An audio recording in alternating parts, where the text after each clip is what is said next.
Good morning, class 7th. I am Ansu ma'am from Aras Anand Sanskar Public School. I had already discussed about integers and today I am going to explain you properties of integers. Properties of integers. Properties पहले भी हम पढ़ चुके हैं.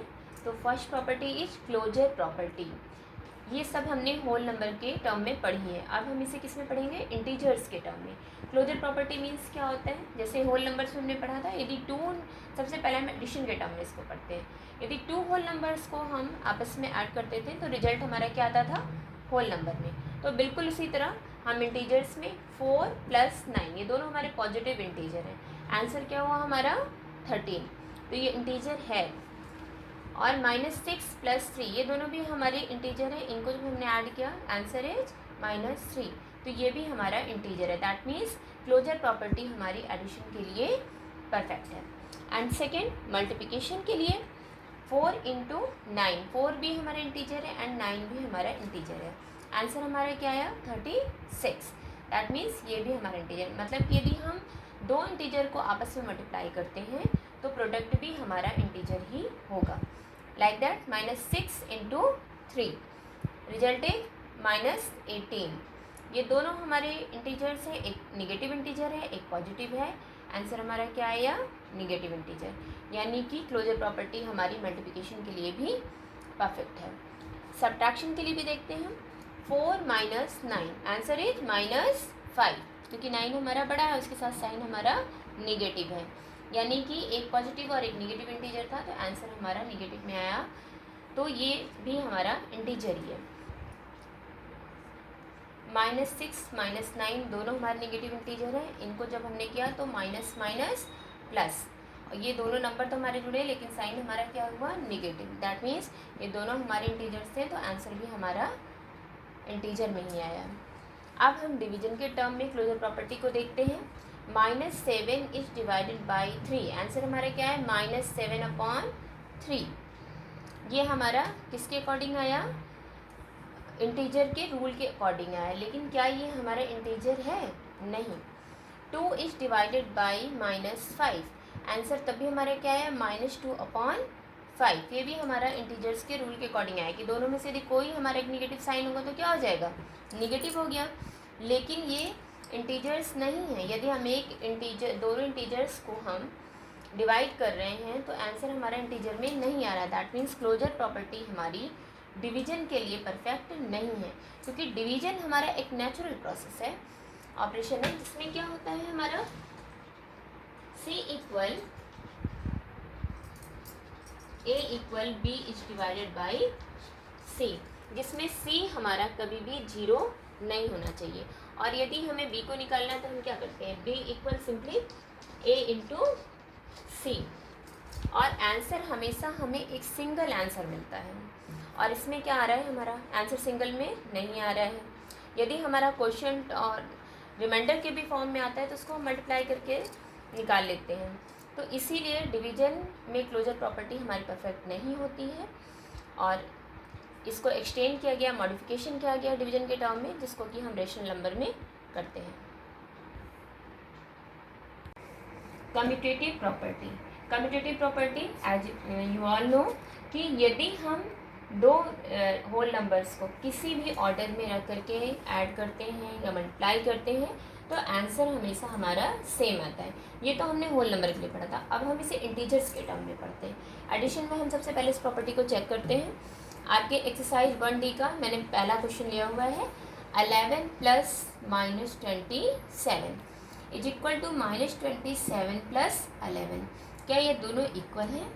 इधर पहले हमने 11 को पहले रखा है, -27 को बाद में, और फिर -27 को पहले रखा है, फिर 11 को.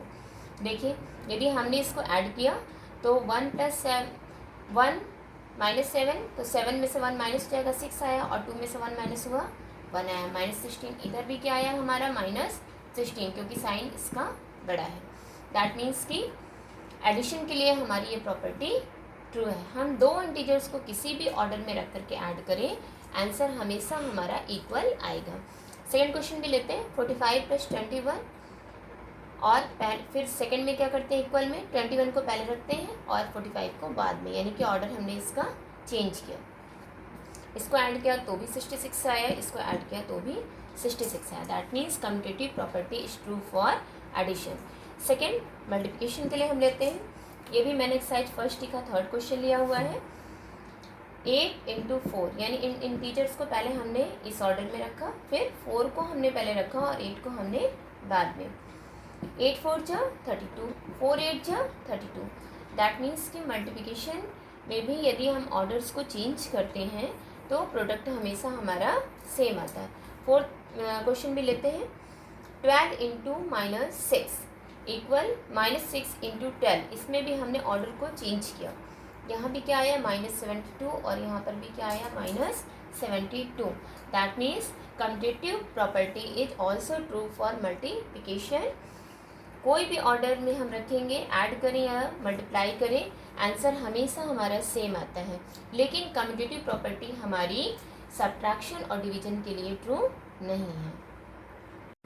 Third property is identity property. Addition के लिए हम देखते हैं, यदि a + 0 या 0 + a, आंसर हमारा क्या आता है a। That means 0 is additive identity for integers. इसको हम एक एग्जाम्पल से समझते हैं। क्वेश्चन नंबर 7 के क्वेश्चन नंबर फर्स्ट का देखिए, -63 प्लस ब्लैंक है ये, और इक्वल में आपके क्या आ रहा है -63। यहाँ पर हम क्या ऐड कर दें, यहाँ पर यदि हम 0 ऐड कर दें तो हमारा आंसर क्या आएगा -63। इसी तरह 14 प्लस इक्वल में हमारा क्या आ रहा है 14। दैट मीन्स यहाँ ब्लैंक में हमारा क्या भरा जाएगा 0। 14 में यदि हम 0 ऐड करेंगे तो आंसर हमारा 14 ही आएगा। अब इसको हम मल्टीप्लिकेशन के टर्म में समझते हैं। यदि a into 1 equal 1 into a, answer तुम्हारा क्या आ रहा है a। That means 1 is the multiplicative identity for integers. इसको भी क्वेश्चन नंबर 7 के थर्ड क्वेश्चन से हम इसको समझते हैं। 117 इंटू 117 आ रही है। दैट मीन्स कि ब्लैंक में हम 1 फिलअप करेंगे।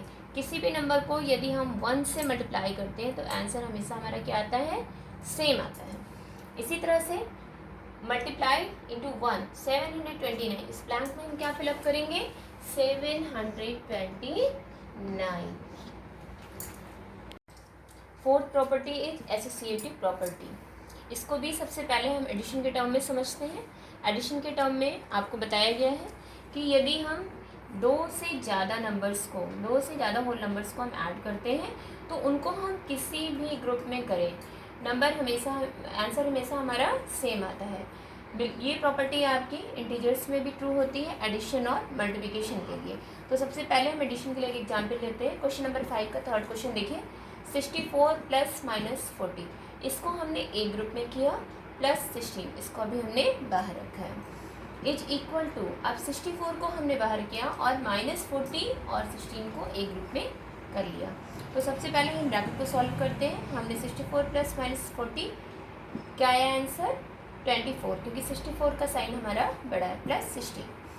इधर आइए 64 बाहर है, ब्रैकेट को सॉल्व किया, -40 प्लस 60, तो क्या आंसर आया -24। यानी 64 में से हमारा 24 माइनस होगा, क्या आएगा 40। साइन हमारा इसका बड़ा है तो साइन हमारा पॉजिटिव का ही है। तो 24 प्लस 16 इक्वल 40। दैट मीन्स कि दोनों का आंसर क्या आ रहा है हमारा 40 एंड 40। यानी कि नंबर्स को हम किसी भी ग्रुप में करें ऐड, वो आंसर हमेशा हमारा सेम आता है। मल्टीप्लिकेशन में भी हम इस प्रॉपर्टी का एक एग्जाम्पल लेते हैं। क्वेश्चन नंबर 5 का क्वेश्चन नंबर 4, 20 इंटू 20 को हमने बाहर रखा है, 5 इंटू -16, पहले हमने इनको आपस में ग्रुप किया है। फिर सेकेंड 20 इंटू 5, इन दोनों को आपस में ग्रुपिंग की है और -16 को हमने बाहर रखा है। तो अकॉर्डिंग टू रूल हम सबसे पहले ब्रैकेट को सॉल्व करते हैं। 20 इंटू 5 इंटू 16, 16 5 जा 80, साइन नेगेटिव का आएगा, और 25 जा 100 इंटू -16, इसको हमने आपस में मल्टीप्लाई किया तो क्या आया -1600, और इसको मल्टीप्लाई किया तो -1600। Associative property is also true for only addition and multiplication, but it is not true for subtraction and division. Next property है डिस्ट्रीब्यूटिव प्रॉपर्टी। डिस्ट्रीब्यूटिव प्रॉपर्टी बेटा इसमें 2 साइन हम एक साथ यूज करते हैं, मल्टीप्लिकेशन एंड पॉजिटिव या नेगेटिव का।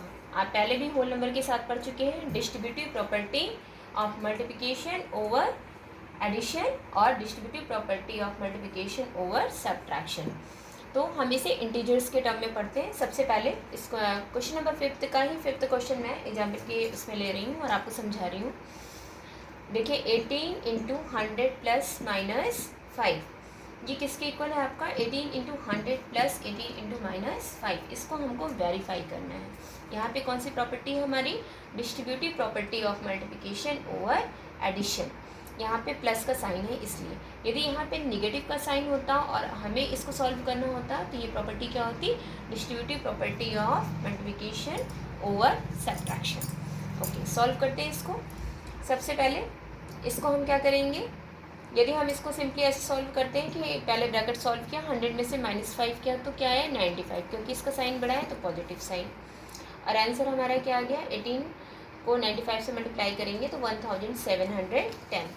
अब इसी चीज़ को जब हम सॉल्व करते हैं तो हमेशा इसको अंदर इससे भी मल्टीप्लाई करते हैं और इसको इस दूसरे वाले नंबर से मल्टीप्लाई करते हैं।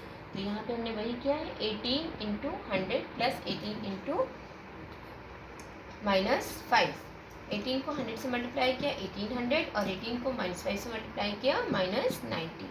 इसको जब हमने ऐड किया तो 1710, क्योंकि इसका साइन बड़ा है तो साइन हमारा पॉजिटिव जाएगा। यानी दोनों ही कंडीशन में हमारा जो प्रोडक्ट आ रहा है वो सेम आ रहा है। दैट मीन्स की प्रॉपर्टी यहाँ पर ट्रू होती है। आज नेक्स्ट चीज़ है हमारी एडिटिव इन्वर्स। इन्वर्स मीन्स क्या होता है, इन्वर्स मीन्स होता है अपोजिट, उल्टा। तो इसको भी हम क्वेश्चन नंबर 4 के फर्स्ट क्वेश्चन से समझते हैं।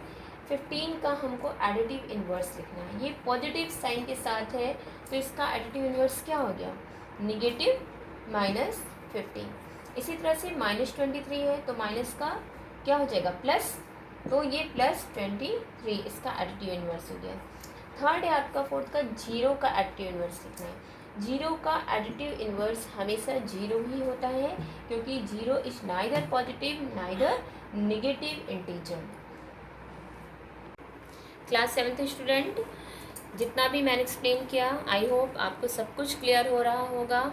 और कोशिश करिए कि घर में आप प्रॉपर वे में पढ़ाई करिए, क्योंकि ऐसी कंडीशन हमारे देश की हो रही है कि हम स्कूल को अभी ओपन शायद ना कर पाएँ। तो आपको प्रॉपर वे में अपनी पढ़ाई करनी है। और इसी के बेस पे जो भी आज मैंने एक्सप्लेन किया, आपको एक्सरसाइज 1D के क्वेश्चन नंबर 1 से लेकर के 7 तक के रिमेन क्वेश्चन होमवर्क में दे रही हूँ। Please do it.